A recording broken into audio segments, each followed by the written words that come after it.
My lying wife stabbed me in the back, and my mother took her side. Years later, I made them regret everything. So recently, I caught my former alcoholic wife relapsing into alcoholism, and while she was asleep, I stumbled upon a text conversation between her and a close friend of mine. I found out she was having an affair, and although I didn't want to believe it at first, when it fully hit me what was happening, I left my home with the intention of ending my life. Luckily, I pulled myself together, and instead, simply stayed outside all night. Then came the next morning, and my wife started bombarding my phone. Throughout the morning, I was getting multiple texts and phone calls from her asking where I was and what the hell was up, as my work van was still sitting in the driveway, and I was nowhere to be seen. I texted her back, telling her that there was a problem with the engine, so I got a lift into work, which she seemed to buy, as she just texted back saying, "Okay." I actually went to my friend's house and spent the day with him. So, he actually convinced me to try and keep a low profile and see what I could dig up, but at the same time speak to a lawyer and get the ball rolling in terms of finding out my options. He took me home about 6 o'clock, and I was honestly dead on my feet by that point. I think the adrenaline pumping the entire day, then suddenly stopping, knocks it right out of you, so I was extremely tired when I got home. The second I walked through the door, I knew something was up, as my wife was on me right away, asking me all sorts of questions about work. I asked her why she even cares. She said that I'd left my big flask and my lunch bag in the front passenger side seat,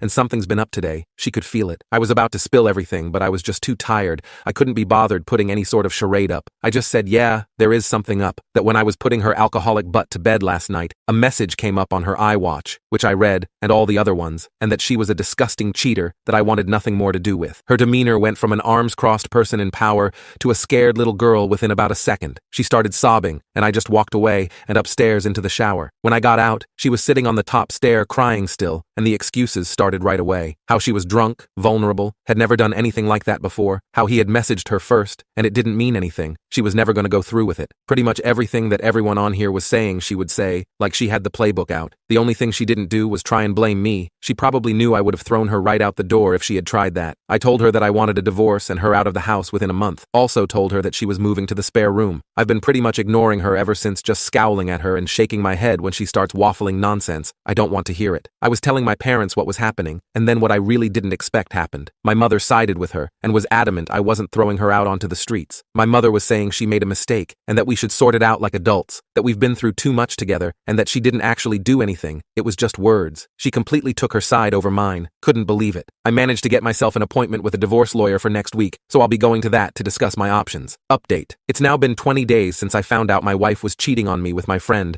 and the situation has become hellish. I gave her a month to get out, and she's been sleeping in the spare room, but it's clear now she doesn't have any intention of going after she got in the ear of my mother. She doesn't have anywhere to go at any rate, but that's not my problem. I've seen my divorce lawyer multiple times, and am now in the process of drawing up a divorce petition and having my wife served divorce papers. I've also opened my own bank account and taken 50% of the balance from our shared account. The atmosphere around the house has been weird, to say the least. The living room has turned into a no-man's land where no one frequents, as we both spend the majority of our times in our rooms. I had been completely ignoring her, but after reading about the 180, have started implementing that and been civil, if a little cold, towards her. I'm so glad I did this, as I was beginning to feel like a monster refusing to acknowledge her existence. It was not the right way to behave, and I ended up feeling like the one who had wronged her, rather than the other way about. The only time I broke from the 180 was when I walked into the bathroom last week, and she was sitting on the floor by the bath crying. I helped her up and instinctively gave her a hug, though it was more of a there type hug than one with much love attached to it. The sad thing is that I'm so suspicious of her now that I wouldn't put it past her to be waiting on me coming in so she could put on a performance. The thing is that probably isn't even true, but this is the sort of crap that's going through my head in this environment. It's just toxic. She's been crowing about how she'll do anything and everything to save this marriage, anything to prove to me that it was just a silly mistake, so I brought up a lie detector test. I don't plan on ever getting one done, wouldn't even know where to start. I just wanted to gauge her reaction. She was all for it. Well, until a few hours later when she came to me, tablet in hand, going on about how inaccurate they are, and that anxiety and nervousness can throw up false readings. I just laughed. Something worthy of noting too is that the friend of mine she cheated with is no longer on speaking terms with any of our mutuals. I exposed him on social media a few days ago, and I've been getting bombarded with texts from our friends as well as him. They've all turned their backs on him, which is actually very supportive to see. Anyway, I've spoken to my mother multiple times about this, and during a heated argument, asked her why she was taking my wife's side. Like, was there something she wasn't telling me here? What was she expecting? She said she has always seen my wife as the daughter she never had, but but always wanted. So she latched on to my wife, and has done since we got together. As I said previously, they have a close bond. The fact my wife doesn't have any family, and only a few friends who have their own busy lives and families means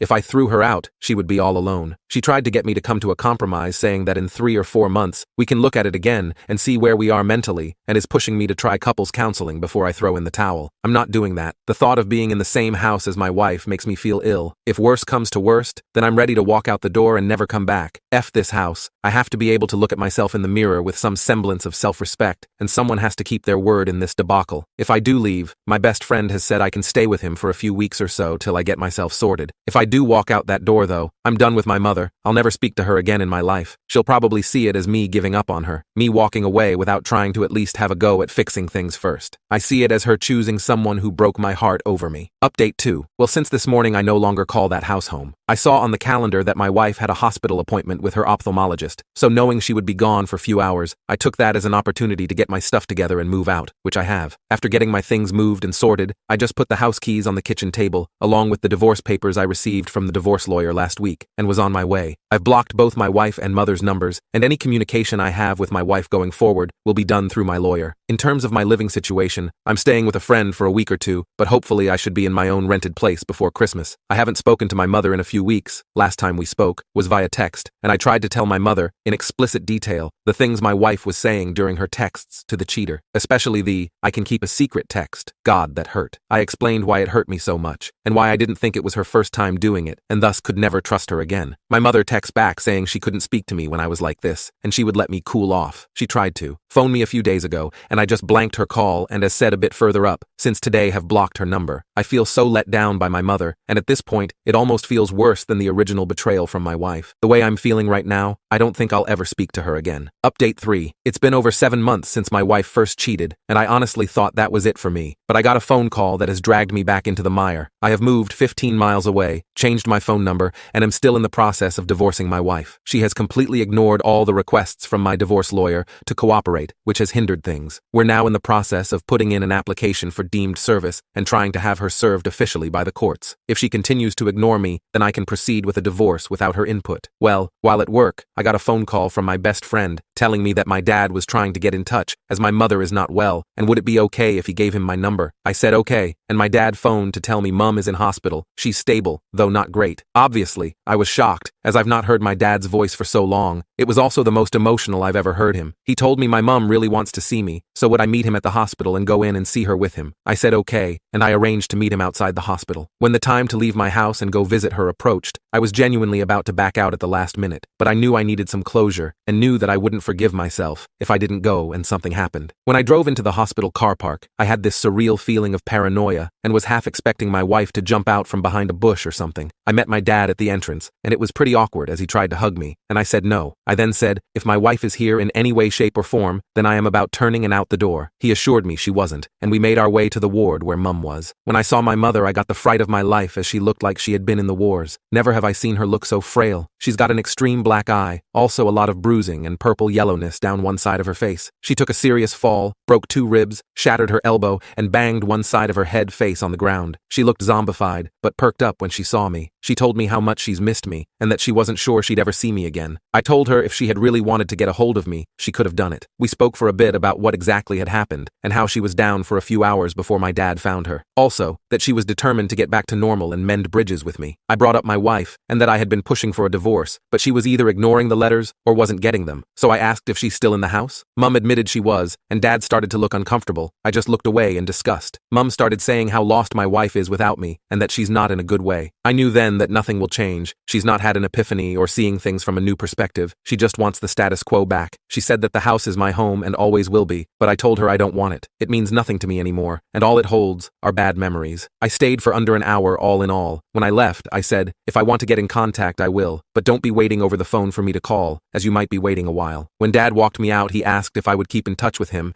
and I said I would. Whether that's right or wrong, I don't know. Time will tell. When I got home, my emotions were a bit all over the place, from sadness to anger, but I'm glad I went. Couldn't help think about my wife as well, and what she once meant to me. It'll never not hurt. Update 4. I'm now in the home stretch in terms of divorce from my wife. She has signed the divorce papers and sent them to my divorce lawyer, so all that's left now are the formalities. She sent me a message via my dad, where she said she's sorry for not letting me move on, that she thought she could save things, but now she knows she can't, and she has to move on for her own well-being. I thank her for seeing sense. She doesn't want anything in the divorce and said she's going to move out of the house when she can get on her feet, which I'm okay with. In terms of my mother, I haven't spoken to her yet, but my dad said she's doing a lot better after getting out of the hospital and getting some normality back. I don't know how things will pan out with them, but I've said that if the house is going to be mine, then I want them to put it into my name now, to give me some security, then we can start trying to build bridges. We'll see how that goes. I have started therapy and spoken to a psychiatrist both over the phone and in person, and it has helped me a lot to speak candidly about everything, if only for a little while. My psychiatrist also said something to me that really struck a chord. When I was moaning about how my best years were behind me, she said, "Your best years are the years you've got left." What I think she meant is the past is gone, it doesn't exist, except in your mind, but the here and now does, and you can choose to make the most of it, or live in a past that isn't real to anyone but you. It's definitely a phrase I'm going to try and remember when I feel down. Update 5. First things first, I'm now officially divorced. Feels like a weight has been lifted, but also a firm end to what was nearly a third of my life. I actually saw my ex-wife for the first time in almost a year as I was walking into a shop in the town center about a month back after visiting a friend. She was opening the door to walk out just as I was walking in. We made eye contact. She mumbled something that I couldn't make out. Then we just sort of stared at each other for a few seconds. Then I walked inside. As I was walking around the shop, this feeling of utter sadness just enveloped me, and I had to take a minute to compose myself. It just goes to show, all it takes is one look for you to feel straight back to square one. Do I miss her? No. I miss the person I thought she was, but that person doesn't exist anymore, if she ever did. I don't wish her hurt or hardship though. I really don't. I just refuse to move forward any longer with hatred in my heart. The only person it'll burden in the long run is me. I also found out from my friend's girlfriend that she was sure she saw my ex-wife outside a pub in the city, all over another guy a couple of years back while we were still together. Apparently she never said anything to me because she wasn't sure it was her and she didn't want to meddle. Something else that is really important is that I'm struggling when it comes to my parents, in that all I feel towards them is complete apathy. I'm just having a difficult time feeling anything, and no matter how hard I try, I don't think that'll change. My dad has tried to build back the relationship again, but I just don't care anymore. That might sound harsh, but it's the truth. And by far the most important thing that happened was that I almost died. Literally. You see, at the start of the year, I had a really scary experience when I cut the back of my trouser leg on a metal bin while brushing against it at work. I never realized it had caused a cut until I went home, and when I went to bed at night, I felt kinda weird. I woke up about 2 a.m. and my leg was pulsating. I felt deathly ill, was seeing double, dizzy, and was alternating between a severe fever and chills. I understood right away it could be sepsis, so I phoned an ambulance, and my thoughts were doing light-speed laps around my head while I was hyperventilating like crazy. Do you know the only thing that calmed me down when I was freaking the F out? I accepted that I was possibly going to die, and then for some reason, I just didn't feel afraid anymore. I don't know if it was the whole accepting fate state of mind, but when I accepted that it might be over, it took all the permutations out of the equation, and everything became very simple and calm. I've been thinking about it a lot lately, and when I think about cheating, betrayal, I feel very similar. You have to accept that what you had is over. It's long gone if someone is willing to plunder such depths and stab you in the back so mercilessly for their own gratification. Fighting that unwinnable battle is noble, and all, but when you're peeing into the wind with lottery odds of success, is it worth it? Is it worth the pain? I don't think so. It's only after we've lost everything that we're free to do anything. Tyler Durden.